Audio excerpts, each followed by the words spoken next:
In this tutorial, we'll look at how we can create fixed size lists using arrays in Java. To create the fixed size list using arrays in Java, we will first of all create a project. Go to File, New, select Java. Let us call the project name Data Structures. We leave the rest as they are. We click on Next.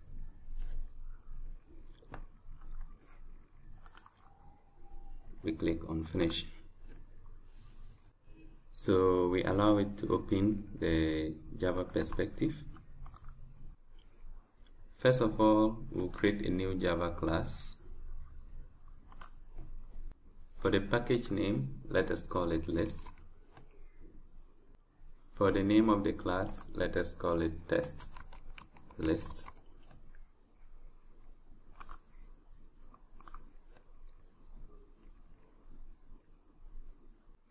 We would come later to write the codes to test to see if our list class using the arrays is actually working. So let's create our list class.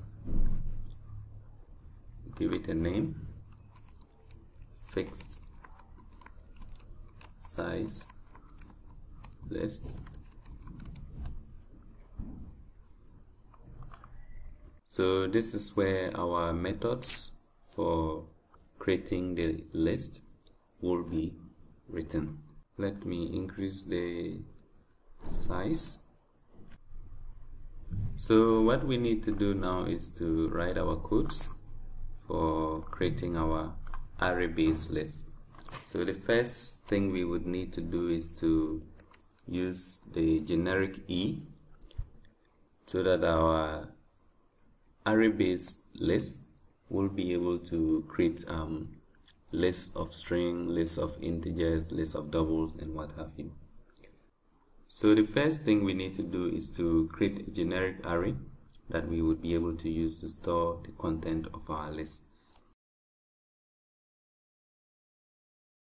And our generic array would be created as follows.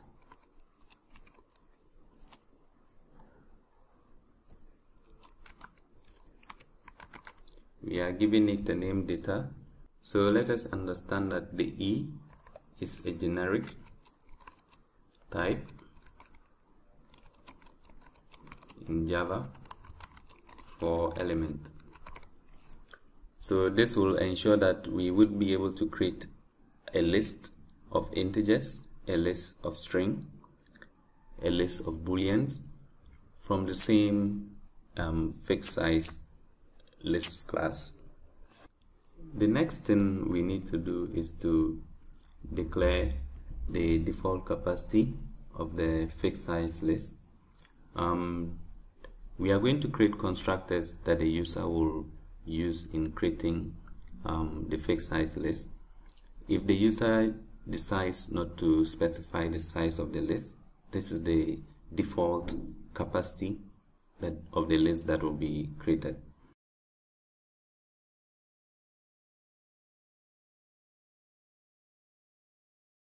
So we declare our default capacity.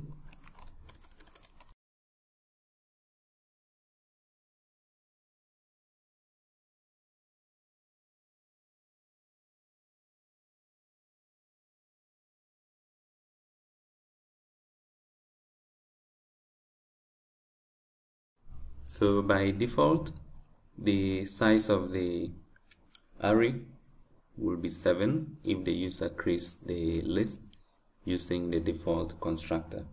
We have not created the default constructor yet. We will do that soon. Before we do that, we need to declare a variable, and this variable is supposed to track the content that we have in our list.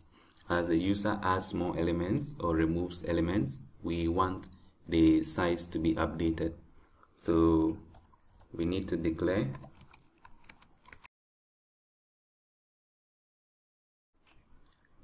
and we would declare that as a private. So we say private int, and we call that size is 0. So if the user adds an element, we would simply increment the size to 1. If the user removes an element, we'll simply decrement the size by 1. The next thing we need to do is to declare the constructors that the user would be using to create the fixed size list. So we can declare constructors that the user would use to create the arrays or the list using the default capacity, or we allow the user to specify the capacity of the list. So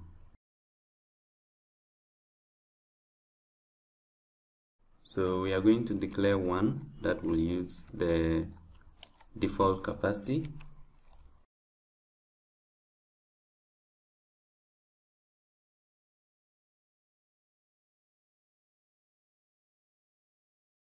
and one that will use the user desired size.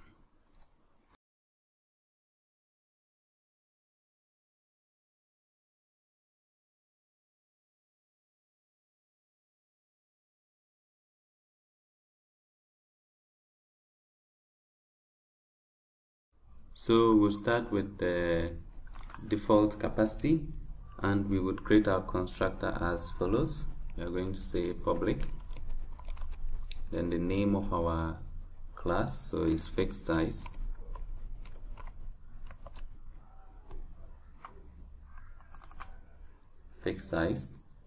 and we just write this capacity.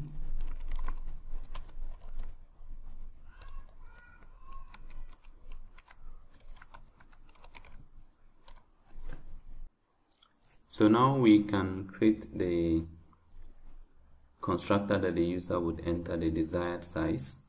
We do that by saying public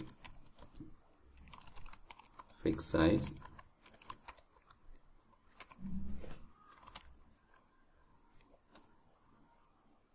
and we want the user to enter an integer for the size, so we say int desired size.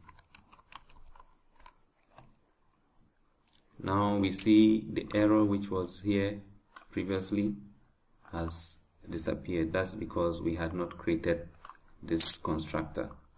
So whenever the user enters the desired size for the list, we would create an array of that size.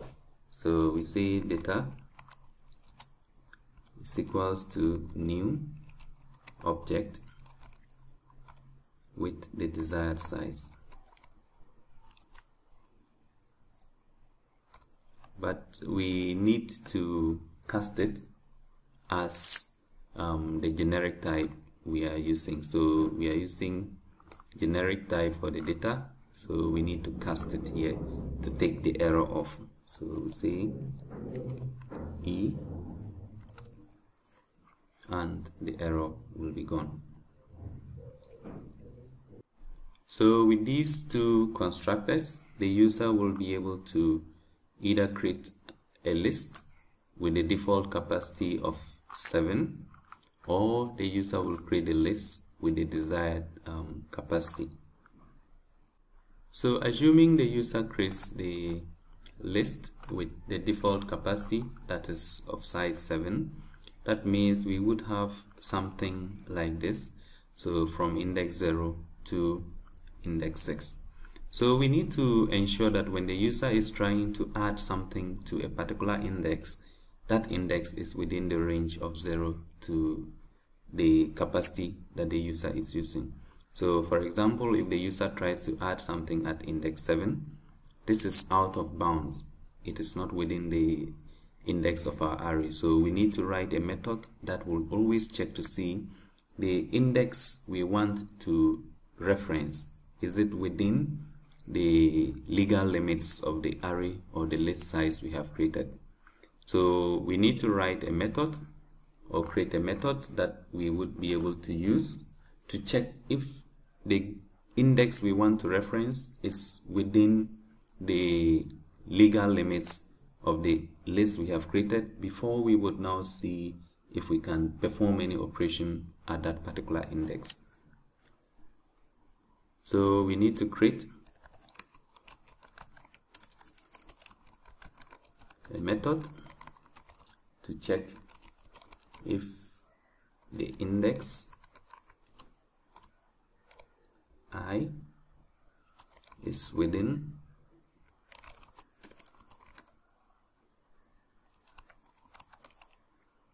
the array size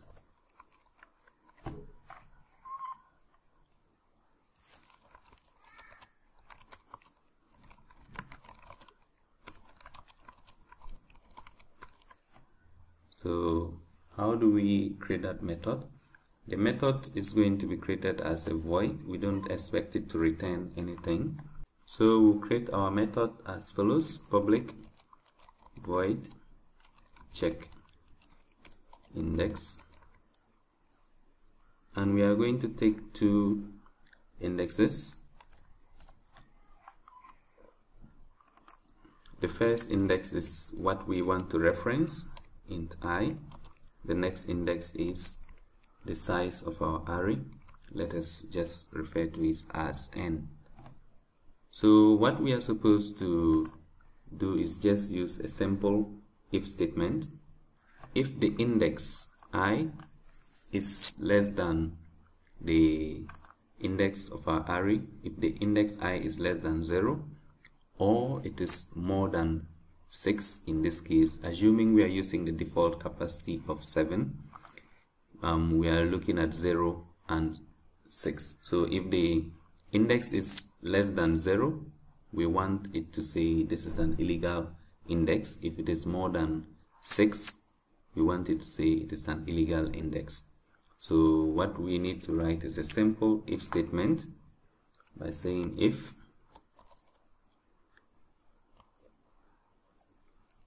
I is less than 0 or I is greater than or equals to n, we want to throw a new index out of bound.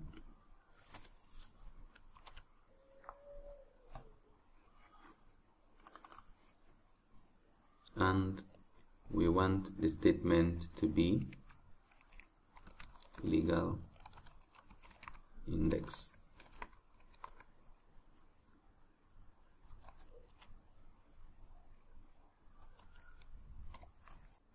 So this method will always compare what is the size of our array or what is the size of our list. If the size of our list is 7, it means the index cannot be equals to 7. I cannot be equals to 7 and I cannot be greater than 7. If the index we are referencing I is less than 0, we would not be able to access that in our array or in our list. So we want to throw an index out of bounds exception, which will simply say we are dealing with an illegal index at I. So now that we are able to check to see if the particular index I we are referencing is within the legal bounds of the array, we can now create a method that we can use to add an element at a particular index I. So we create a method.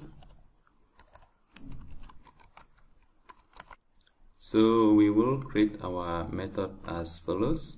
We don't expect the method to return anything, so we use public void, and we want to add something to our list at a particular index int I. And what element do we want to add? It's a generic element, we can call it E. So whenever the user says list.add with the index and the element, if it is string list, then it will be the index I with the string we want to add, and it will be added at that particular index. So whenever the user calls add index with the generic element, what we want to do first is to check to see if the index is within the legal bounds. So we say check index I, and we are checking the index with the size plus 1. So the check I with the size plus 1 is going to check to see the index that we have with the size of the elements we have in our list. Given that particular index, are we within the legal bounds or are we outside the legal bounds? So with that, it will throw the illegal index exception. So for any index I that is given, if we want to add something at that particular index, the method will check to see with the size of the elements we have in the list and the index given, is it within the legal bounds of our array before it begins to now see if it can add content to the list. So after it checks and is within the legal bounds, we still need to compare the size with the data length, the data that we have created. We are creating a data assuming we are using the default capacity of 7. So we want to compare the size or the content that we have added in the list. Is it equal to the size of our data? If it is equal, it means our array is full and we cannot add anything, or our list is full and we cannot add anything in the list. So we need to tell the user the array or the list is full. So we need to check if the content in the list, remember we created a content size to keep track of the number of elements we have in the list. So if the size and the length of our default data that is storing the elements are the same, then our array is full or our list is full. So that is what we are going to do. We write if size is equals to the data dot length,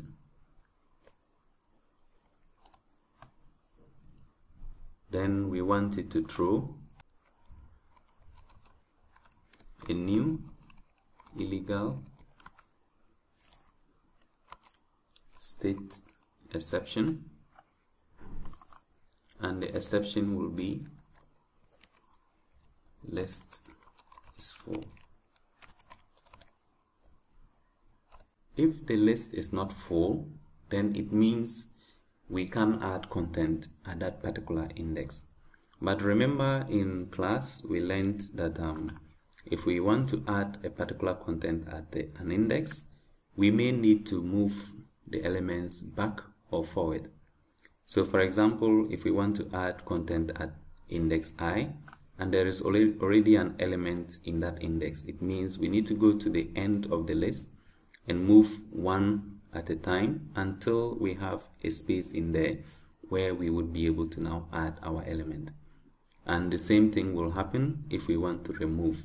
So it means if we want to add, we need to go to that particular index I and we have to check to see if there is something in it. If there is something in I, we need to go to the end of the elements in that list. So the end of the elements in this list is n-1.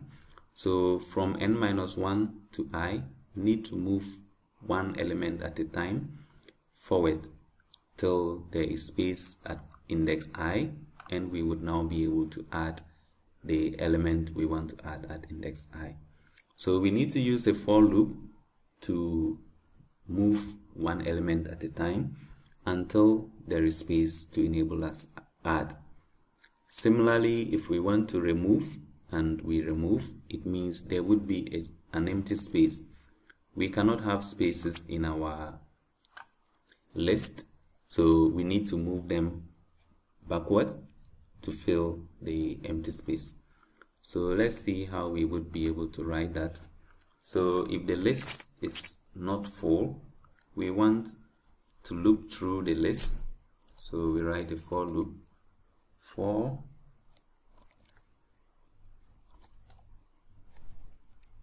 int k, which is equals to the size minus 1 and k is greater than or equals to I, and k minus, we are decrementing by 1 each time we loop. So it means we are going to the size minus 1. This is the size minus 1 where we have. So we pick this, relocate it to the next slot. We pick the next, relocate, pick the next, relocate. So what we need to do is to say data k plus 1. We want it to be equals to data k. So at index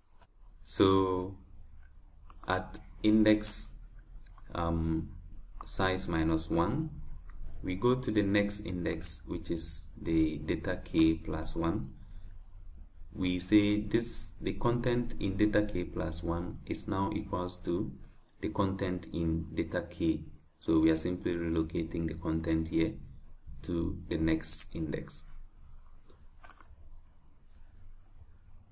So this for loop will loop through until we get to I, where it moves I to I plus 1, and there would now be an empty space for the index I.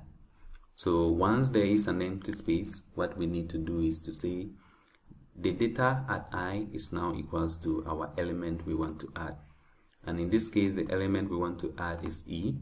So after the for loop, all we are going to do is to say data I is equals to E. So when we do this, we have added one element to the list. So we need to tell the list that we have added one element. So keep that in mind by simply saying size plus plus. So anytime we add an element, we need to increment the size by 1. So this will keep track of how many elements we have in our list. So the next thing we need to do is to create a method that the user can use to add elements without specifying which index the element is supposed to be added. So if the user says the list.add and the element without specifying the index, we just want it to be added at the last index of our array. So what we need to do is to create a method.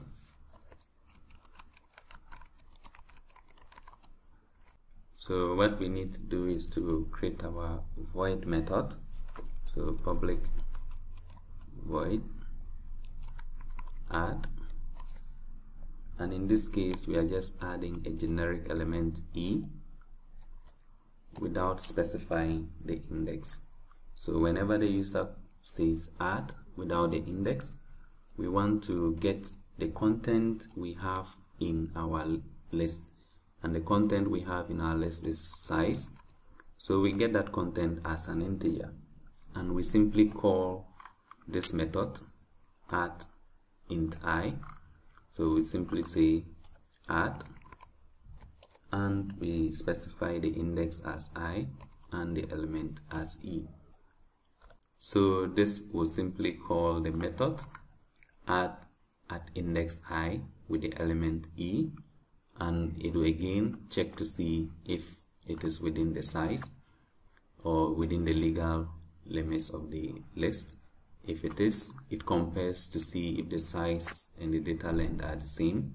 If the list is not full, then it will do the relocation. But in this case, the relocation will not come in because it will come to the end of the list and it will be able to add it without relocating them. So we would implement the other methods. The next method we would implement is the remove method. How do we remove an element at a particular index? So we learned that the remove method will remove the element at an index I and return that index to the user. So the remove method, if we are removing at a particular index I, we would have an empty space at that particular index. So the aim is to prevent empty spaces in our list. So it means we have to move one after the other until we move all the elements that are after the index I, to ensure that the empty space is at the tail end of the list and not in between two or more elements. So that explains why, if we are looking at the runtime complexity, we would have the add and the remove method running at on, because we are using for loops. So again, we would need to create a method. So our remove method will be public e remove at index int I. We'll add a return statement later, but let us understand that because we are dealing with generic arrays or generic lists, that is why we are saying public e, not public string, not public int. So whatever element it is, that is what we will return when we remove it. So for any given index that we have, we first of all need to check to see if that index is within the legal limits of our list. So we check the index I with the size of our list. If we check and it's within the legal limits, we would not get the list, the illegal index.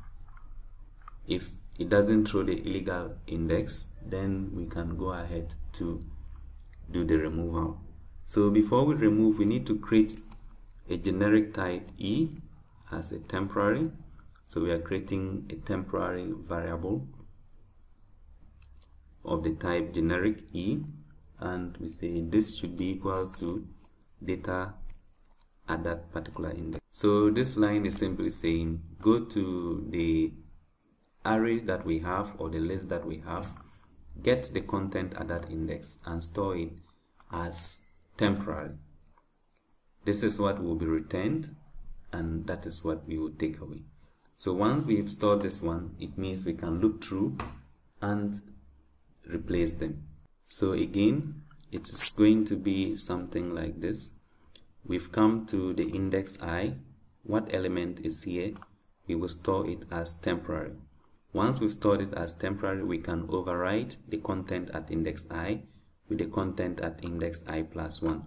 And we'll keep overriding the rest until we get to n minus 1 or the size minus 1.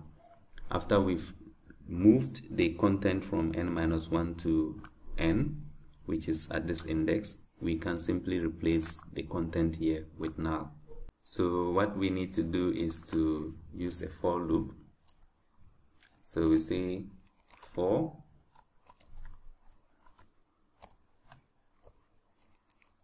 int k is equals to I, k is less than the size minus 1, and we are saying increment k by 1 for any loop.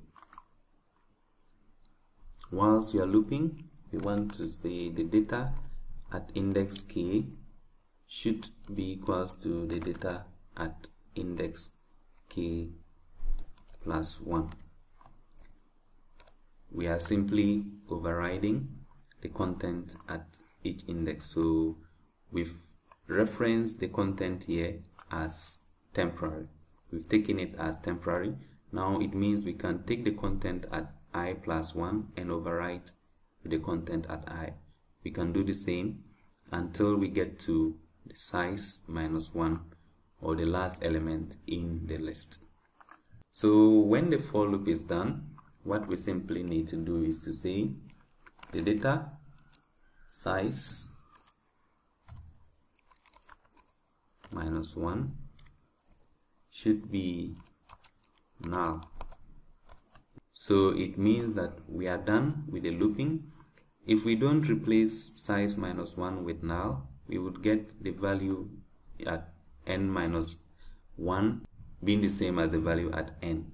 So we simply say, after we've done moving, we want to replace the content that is in size -1 or n-1 with null, so that we can have an empty space here to be able to add more elements. So once we've done that, we need to decrement the size because we have deleted one element. So we say size, decrease it by 1, and we are not done. The element we have deleted, which is temp, or the element at index I, we want to return that to the user. So we say return temp,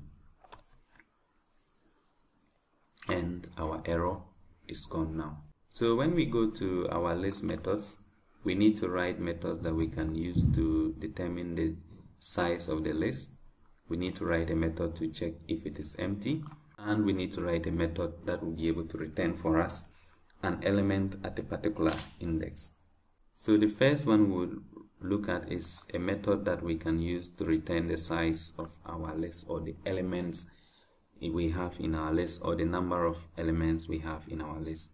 So go to our codes and we create a method, and this is one of the simplest methods that we would create. We are simply just going to say public int. We want it to return an integer for us, so public int size. So whenever the user says list.size, we simply want you to return the size of the list, and the size of our list here is the content we have in our list. Remember, this size is what is keeping track of the number of elements in our list. So whenever we remove, we are decrementing the size. Whenever we are adding, we are incrementing the size. So it will simply just return for us the number of elements we have in our list. The next method we would work on is to check if the list is empty. So we want to create a method, and this is also one of the simplest that we can write. So we are just going to create a boolean method. It should simply return either true or false. So public boolean is empty, and it will simply just return if the size is 0. So we are going to say return size is equals to 0. So if the size is 0, remember initially when we created size, we set the size to 0. So if size is 0, it means nothing has been added, or all the elements in the list have been removed. So if size is 0, it will return true, list is empty. If size is not 0, it will return false, list is not empty. So we don't need to write anything else. We just say return, compare the size with 0. If it is true, return true. If it is false, return false. So the next method we'll create is a method that we would be able to use to get an element at a particular index and return it. So for example, if the user wants to check to see what element is at index 2, we should be able to return that for the user. So we are going to create a method. So we are going to create a generic method, public e, which is generic, to get something at an index, so int I, and we would return something. First of all, before we can get the element at index I, we need to check to see if the index is within the legal bounds. So we created a method that we can use to check. So we have to call that method to check the index for us. Say check index I with the size. If it is within the legal bounds, what we want to return is for us is the content at that particular index. Data I. And let us understand that it is the array that is storing the list for us. So we just go into that array and we return the element at that particular index. So for this method, we can decide that we would add the throws index out of bounds exception. So we have created the method that will be able to remove an element.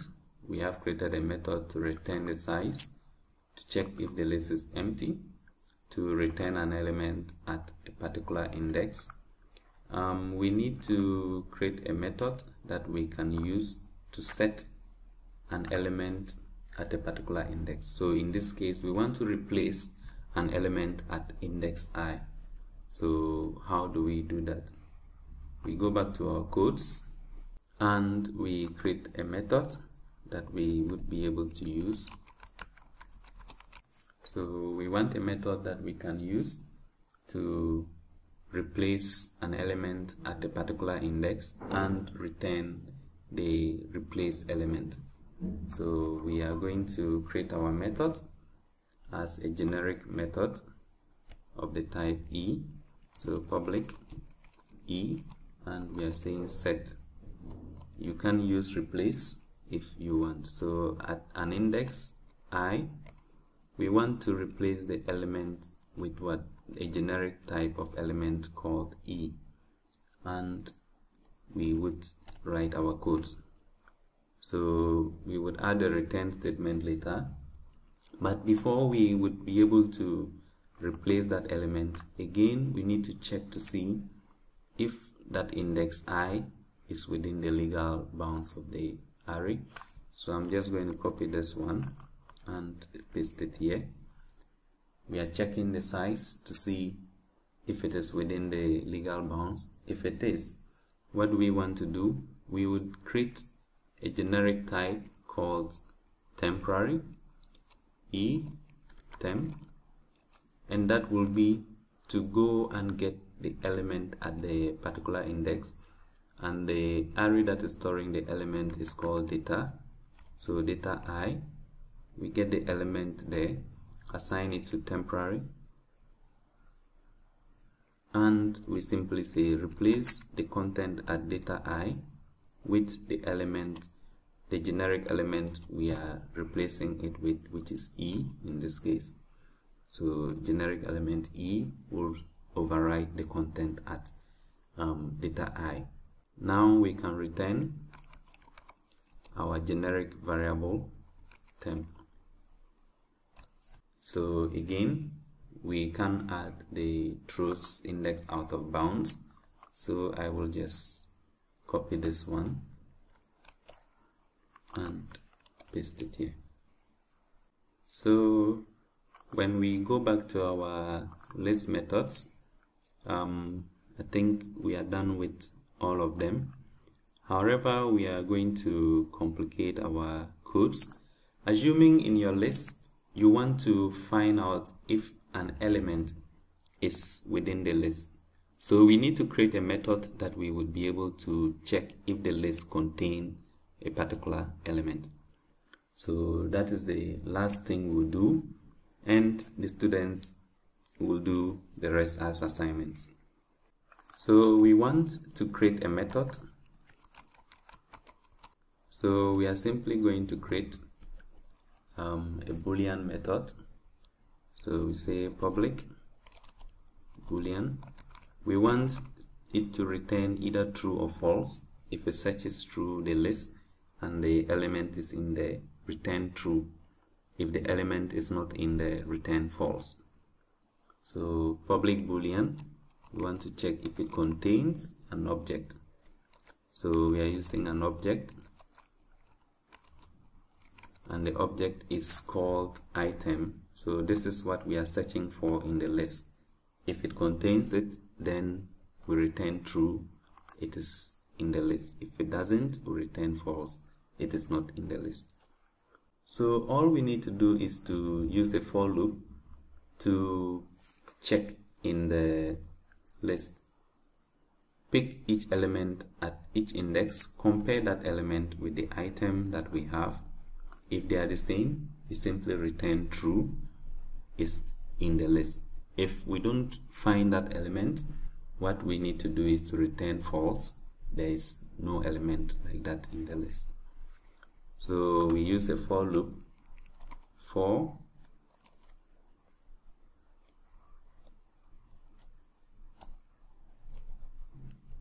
int j is 0,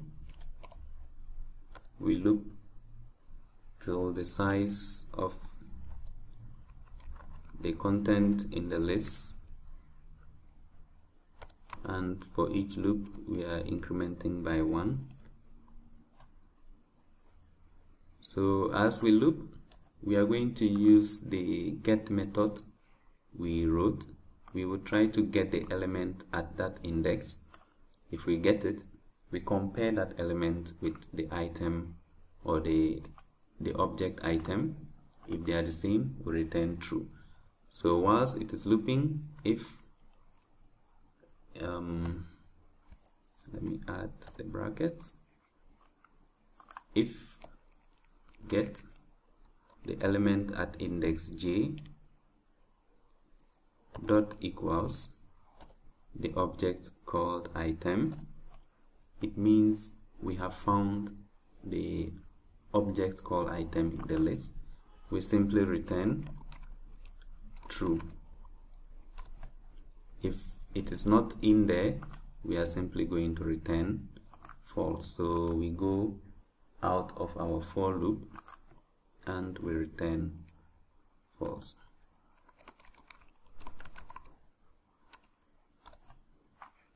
Now the error is gone and our method is ready. So we save it and go to the class file that contains our main method to now test to see if the fixed size list class we've created is working as is expected to. So because they are in the same package, we don't have to import the fixed size list. We know what we are supposed to do if it is in a different package. So we create our fixed size list of a type string to store student names, which we will be able to use to add and remove the names of students from our list. So let's say we are saying fixed sized, and which type are we looking for? Student names is string. What is the name of our list? Let's call it student names is equals to new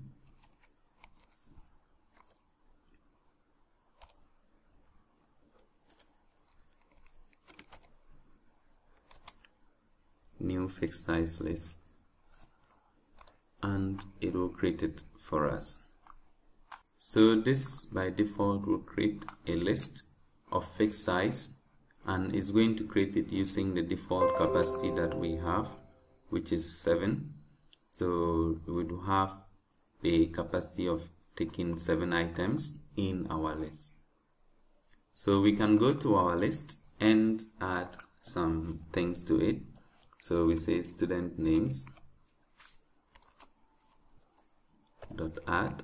So we can see we would be able to add at an index I. We would be able to check if it contains, and we would be able to add just the string without the index. So let's say we want to add the student name, and the student is called John,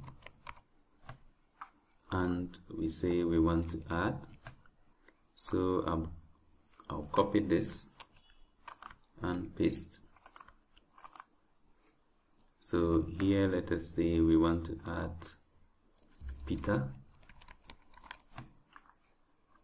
and here we paste, and let us say we want to add Mike, and here we say we want to add at an index. So let us see we've added John at index 0, Peter at 1, Mike at 2. We want to add at an index, we want to add Joe at index 1. So we say 1, and this is supposed to add Joe at index 1. So let us see if we try to print, what will we get after adding Joe. So we are going to say system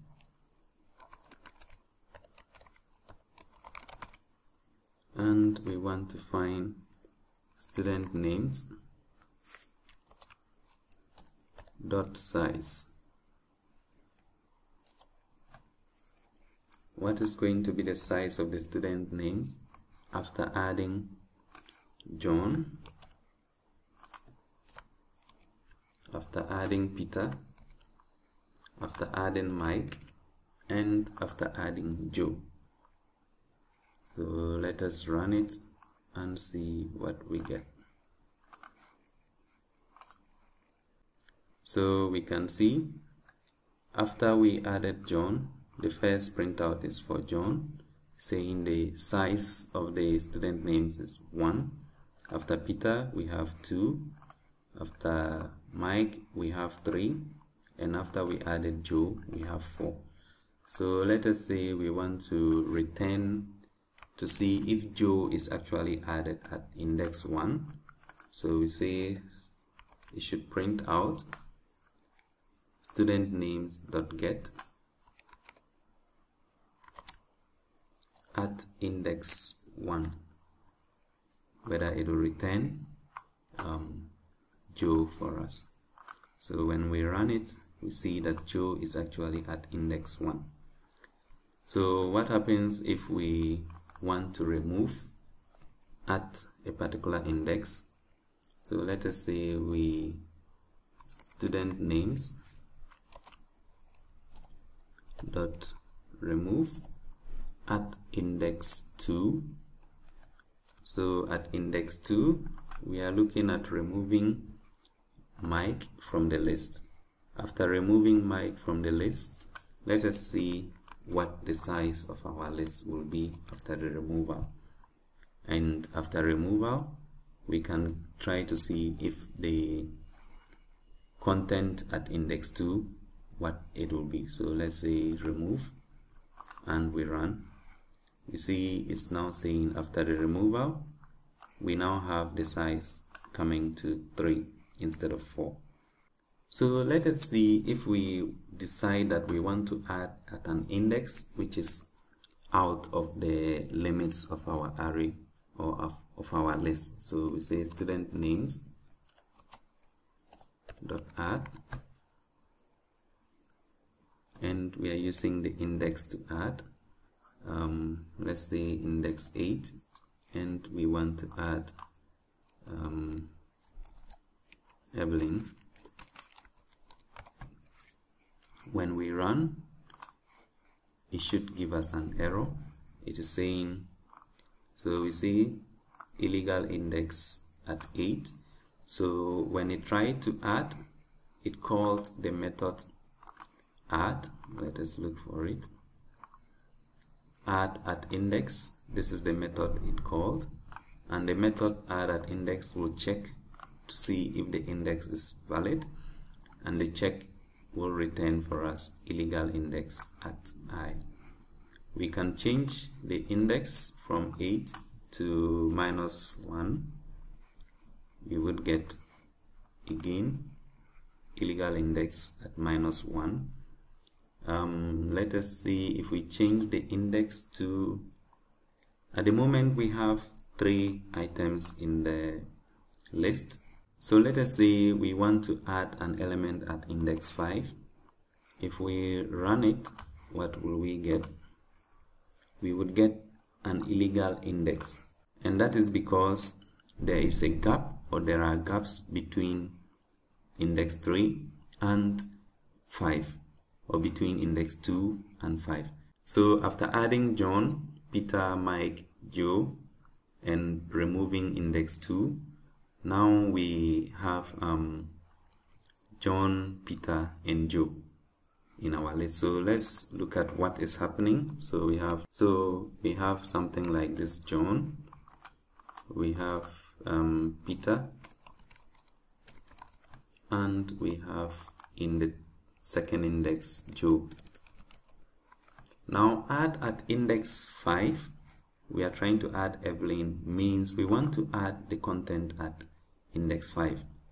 It is giving us an error because it is not supposed to allow gaps between the contents we have. So there has to be something in index 3, index 4 before we can add at index 5.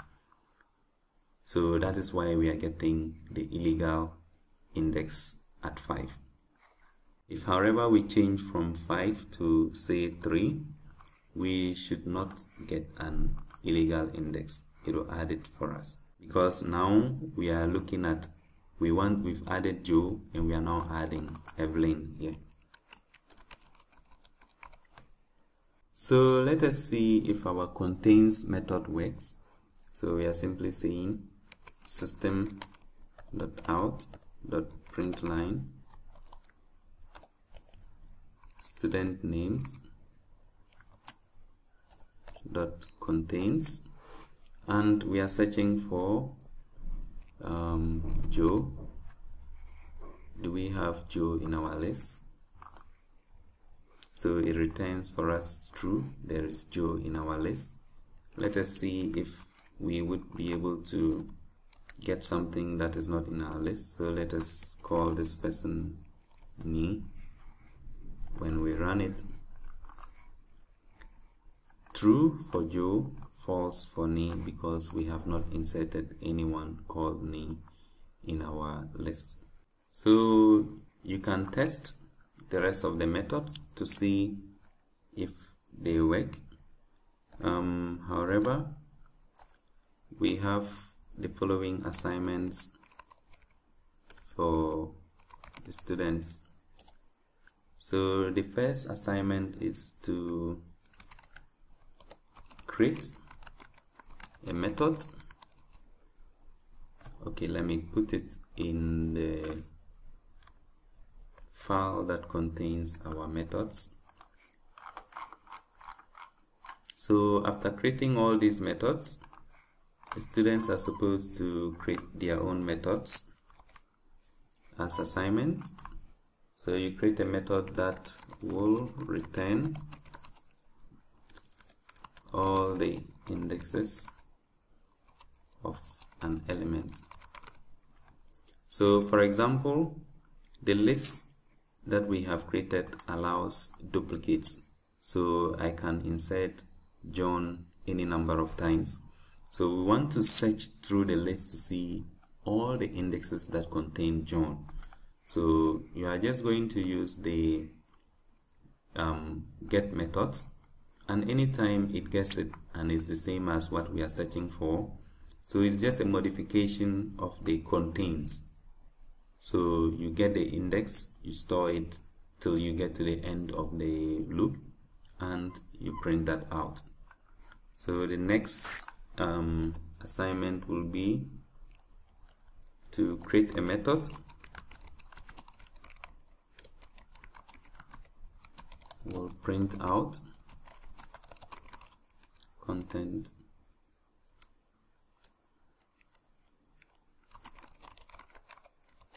of the list, and the last method you would create is to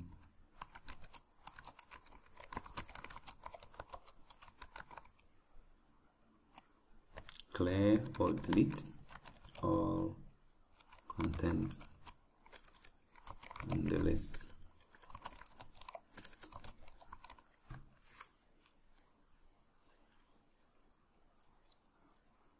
So that is it.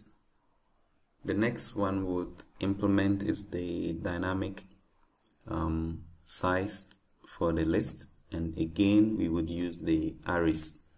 We'll learn how to do that, how we can implement the list and they would have dynamic sizes.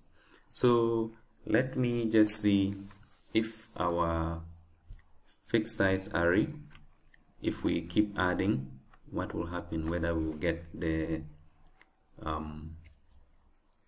error that the array is full. So let me add more. So I'm just going to paste a lot of ptest and I would run it. So we would see after Joe, where is Joe?